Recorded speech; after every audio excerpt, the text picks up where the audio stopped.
Hey friends, Dr. Christy here, and we're talking again about lab values and what I think is important to test functionally speaking. So today we're going to talk about the Comprehensive Metabolic Panel, also known as a CMP.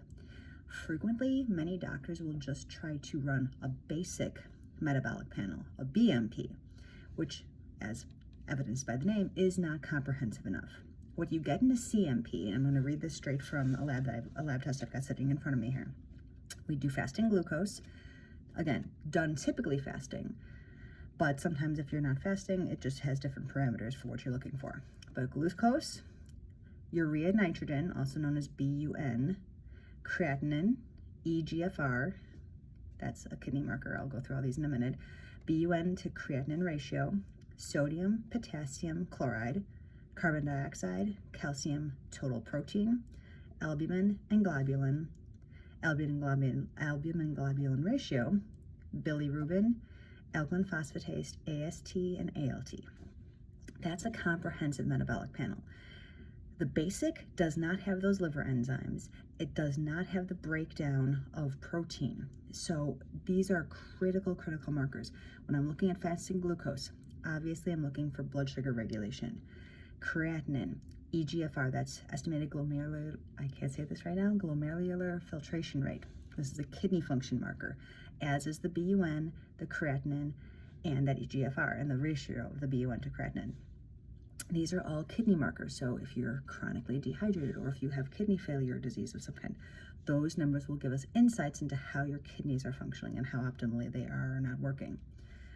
And again, sodium, potassium, and chloride, these may seem like simple minerals, but there are optimal ranges for these things. So if your doctor generally runs through these and says, yeah, you're fine, you're in the range, it might not be optimized. So sodium I like between 139 and 141 in my ideal world. Potassium I like over 4.3 as a minimum. Again, every person is a little bit different. We take the whole picture. I'm just running through these as quickly as possible to give you an idea of why these tests are important and why sometimes things get overlooked if you're not going and looking at things from a functional lens. Protein, I like to see your total protein over 7, and you always want the globulin component of your protein lower than your albumin component.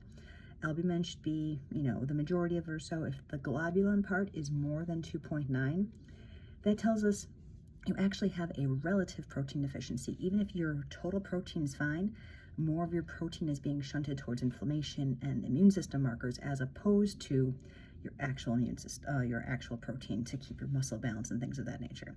And then of course your liver enzymes. So anybody that has liver issues or metabolic dysfunction, your liver enzymes are critical. I like those in a 1-to-1 ratio and under 20 ideally. But again, there's a Goldilocks rule here. We do not want them to be too low. So again, CMP, very, very important. Don't just go with the basic metabolic panel. Most doctors will run this, and this will get covered by insurance.